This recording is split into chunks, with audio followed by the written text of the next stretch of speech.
Her er en hurtig guide til hvordan du ødelægger resten af dit liv. Step 1. Ikke sæt nogen mål. Sig til dig selv, at det er cringe at sætte mål og tænke over, hvad man gerne vil opnå i livet. I stedet for det, så bare bliv ved med at gøre, hvad du allerede gør, selvom du ikke er tilfreds med dit liv og dine resultater. Gør dette, fordi det er meget nemmere bare at lade være. Det kræver alt for meget tænkning at tænke over, hvad man vil opnå, og det er alligevel også så langt ude i fremtiden. Fjern hver eneste tanke, der vil have dig til at bygge et bedre, mere meningsfuldt liv med en bedre fremtid, og i stedet for det, så accepter, at du er som du er, og ikke prøver at forbedre dig selv. Sig til dig selv, at man er som man er, det er godt nok, og kan ikke laves om. Og hele tiden sige, at det er sådan her livet er, du ikke kan blive til mere, din chance er forbi, og at det er for sent at drømme stort nu. For hvis ikke du sætter nogle mål, og tænker over, hvad du vil opnå, så får du det helt sikkert heller ikke. Step 2. Aldrig arbejde hen imod noget, du ved, du burde. Du får en masse spændende idéer og intuitioner i løbet af livet, som du ved, du burde tage handling på og arbejde på, men i stedet for at gøre dette, så bare bliv ved med at gøre, hvad du gjorde før, da det er meget nemmere og mere sikkert. Tænk, at intet du arbejder på kommer til at lykkes, fordi der er aldrig noget, der lykkes for dig, og selvom det lykkes for andre, som startede fra præcis samme sted som dig, og gjorde præcis det samme, som du vil gøre, så tænk, at det lige præcis ikke vil lykkes for dig. Ønsk og drøm om et bedre liv, men aldrig tage handling på det. I stedet så vent på, at du vinder i lotto, eller på at glæden lige pludselig kommer flyvende ned fra himlen og rammer dig en dag. Først opdag, at du burde have arbejdet på disse ting, når det er for sent, og du ligger på din dødsseng og kigger tilbage uden rigtigt at have opnået noget og med en stor følelse af skuffelse. For hvis du aldrig tager handling på noget, du ved du burde, så opnår du det helt sikkert heller ikke. Step 3. Hele tiden tænk over, hvad andre tænker om dig. Konstant gå op i, hvad andre tænker om dig, og vær derfor ikke dig selv. I stedet for, så gør og sig, hvad alle andre gør og siger, for at passe ind og aldrig gøre noget anderledes, som du ved du burde, fordi det kunne jo være, at nogen tænker du er mærkelig, og det vil jo være forfærdeligt. Hele tiden vær bange for at fejle, fordi så kan det være, at folk begynder at tænke dårligt om dig, og det vil ødelægge dit ry.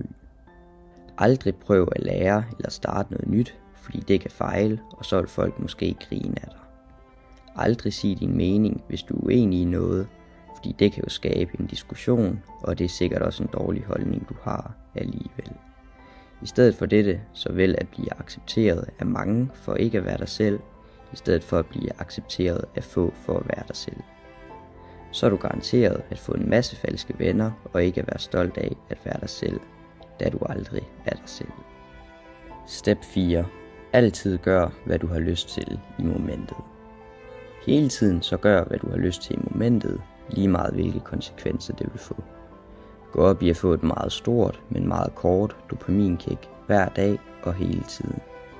Vælg instant gratification og glæden med det samme, i stedet for at vælge glæden i fremtiden, og dræb din fremtidige jeg, i stedet for at gøre ham stolt. Brug din mobil hele tiden, tjek den hver time, for ikke at gå glip af noget, bliv misundelig på andres liv, scroll på sociale medier i en falsk verden, i stedet for at være i den rigtige verden, bliv afhængig af at se porno, game hver dag, og lad det være dine højdepunkter på dagen. Prøv nye gode vaner, men aldrig forblive konsistent med dem, og hurtigt hoppe tilbage til dine dårlige vaner, fordi det er sjovere i momentet, og det er alligevel også hvad størstedelen af samfundet gør, så det må jo være det rigtige. Ikke find en balance mellem gode vaner og dårlige vaner, og kun gør dårlige vaner.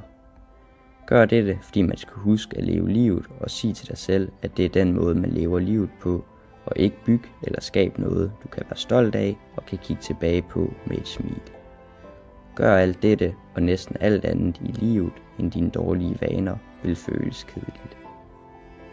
Step 5. Lev usundt.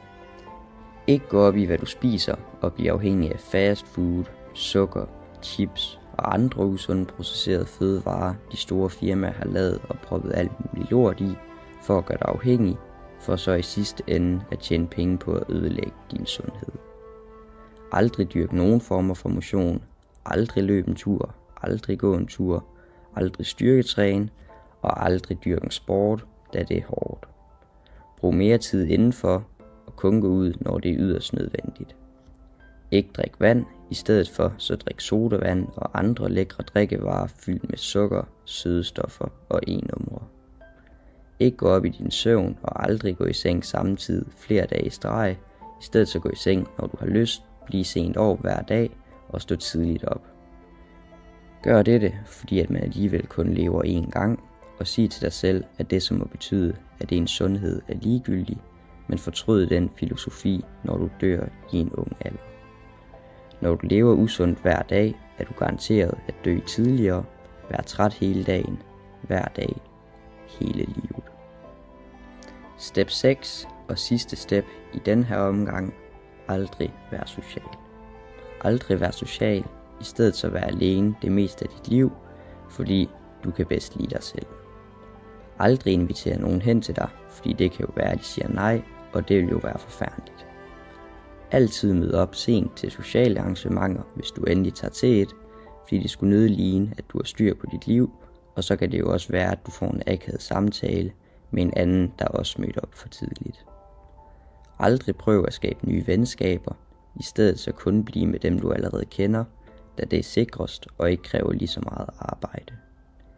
Ignorer alle fremmede, du møder, og aldrig hils eller smil til nogen, du ikke kender, fordi de har intet med dig at gøre. Gør dette, og du er garanteret at være alene og ensom hele livet.